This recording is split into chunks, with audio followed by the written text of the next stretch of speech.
မင်တကောင်သည်တမင်သားတစ်ဖက်ကိုလိဖြက်ကရင်ကျေးတိမ်မွေးစွာဖြင့်ပါဆက်ထဲသို့ခွတ်လိုက်သည်ထို့နောက်ဝိုင်းနီတငုံကိုအေးလူလူတောက်ချလိုက်၏ချင်းသေးအုပ်ကြားတွင်အကြောက်လန့်မရှိထိုင်နေသည်ဤတက်တက်လွတ်စားတတဝါသည်မိမိမျိုးတူသားစုကိုပင်သူတို့နှင့်အတူရောနှောစားတောက်နေသည်သို့သောသူသည်တက်ကောင်မဟုတ်သူတို့အားလုံး၏အရှင်သခင်ဖြစ်နေသည်သို့တော်လည်းအခန်းထဲသို့ပြန်ရောက်သည့်အခါတွင်မူသူသည်ဟန်မဆောင်နိုင်တော့ပဲစားထားသမျှကိုအကုန်အန်ထုတ်ပစ်လိုက်ရသည်သူ့ကိုယ်သူမလဲအောင်ထိန်းထားနိုင်ဒီမှာပေါက်ကကြောင့်သာဖြစ်သည်ထိုစဉ်ရှိရှာကူမိခေါင်း၏ဒုတိယခေါင်းဆောင်အီဘူကီဝင်လာသည်လူဝိဤကျမ်းမာရေးယိုယွင်းလာသည်ကိုသူတတိထားမိနေသည်မှာကြာပြီဖြစ်သည်သူသည်စကားများကြီးမပြောဘဲစားပွဲပေါ်တွင်ဟင်းသီးဟင်းရွက်ပန်းကန်လေးကိုတိတ်ဆိတ်လာလာပြောသည်လူဝိကသူ့ကိုတက်တက်လွတ်စားသူတယောက်အနေဖြင့်နှောင်ပြောင်လိုက်တော့လဲအီဘူကီကမူသူသည်စိတ်ရင်းဖြင့်စိုးရိမ်နေဖြစ်ကြောင်းပြက်ပြက်သားသားရှင်းပြသည့်နေ့စဉ်နဲ့အမျှဟန်ဆောင်နေရခြင်းမှာလူဝိအတွက်အလွန်ပင်ပန်းလွန်းလာပြီးထိုအချိန်မှာပဲတတိယမြောက်ခေါင်းဆောင်ကအခန်းထဲသို့ဒေါသကြီးဝင်လာကအရှင်သခင်ကိုတွေ့လို့သူရှိကြောင်းလာပြောသည့်အီဘူကီထွက်သွားသည်နှင့်တတိယခေါင်းဆောင်သည်သူ၏ဟန်ဆောင်မှုကိုဖျောက်လိုက်ကလူဝိသည်သူတို့အတွက်အယုတ်တရုတ်တာဖြစ်ကြောင်းကောင်းချေနေတည်ငြိမ်သွားသည်နှင့်သူ့ကိုစားပစ်မိဖြစ်ကြောင်းချင်းချောက်လေသည်သို့သောအီဘူကီပြန်ဝင်လာပြီးထိုသူကိုနေရန်တွင်ကဆော့ကတတိပေးလိုက်သည်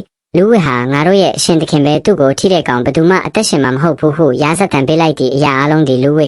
ကောင်းကောင်းဆောင်ဟောင်းကိုတက်လိုက်သည့်နေ့မှဆက်တင်ခဲ့ခြင်းဖြစ်သည်ချင်းတင်များကသူ့ကိုအဆုံးစီရင်ရန်ပြင်နေချိန်တွင်အီဘူကီကတားဆီးခဲ့သည်သူကလူဝိသည်နောက်တမိချက်ချစ်အတွက်လားလာရှိဆုံးသူဖြစ်ကြောင်းတက်တက်လွတ်စားတတော်တယောက်ကရှီရှာကူမီကိုဥဆောင်ခြင်းကလောကကြီးအမြင်ကိုပြောင်းလဲပြနိုင်ကြောင်းရှင်းပြခဲ့သည့်ချင်းတင်များအငင်းပွားနေစဉ်မှာပင်လူဝိသည်တင်းနက်ကိုမေးစေတွင်တိတ်ကချက်ချင်းပင်မောင်ကလုတ်ကိုဆွဲရစ်လိုက်သည်သို့တော်သူမတည်ခဲ့ပါချင်းတင်များကသူ့ကိုတင်မင်းလက်မှဆွဲတယ်ခဲ့ပြီးရွေးချယ်စရာတစ်ခုပေးခဲ့သည်ဒီပန်းကန်တွေကသမင်သားကိုစားရင်မင်းဟာငါတို့ရဲ့အရှင်သခင်ဖြစ်မယ်ညင်ရင်တော့ဒီနေရာမှာပဲတင်မယ်မိမိမျိုးတူသားသားကိုကြည့်ရင်လူဝိပိုက်ထဲတွင်ရေကလိုင်းထက်သလိုခံစားလိုက်ရတော့လေသူအသက်ရှင်ခြင်းခဲ့သည်သူဒီဓာတ်နှင့်ခရင်ကိုကောက်ကင်လိုက်သည်တလုတ်ချင်းစီသည်မှားယွင်းနေသည်ဟုခံစားရတော့လေအတင်းမျိုးချခဲ့သည်ထိုအချိန်မှစလေလူဝိသည်ရှီရှာကူမိအငင်းပွားဖွယ်မရှိတော့အရှင်သခင်ဖြစ်လာခဲ့သည်အရှင်သခင်၏အရှိန်ဝါမကြမီတွင်သူတို့ဖွဲ့သည့်ကာကွယ်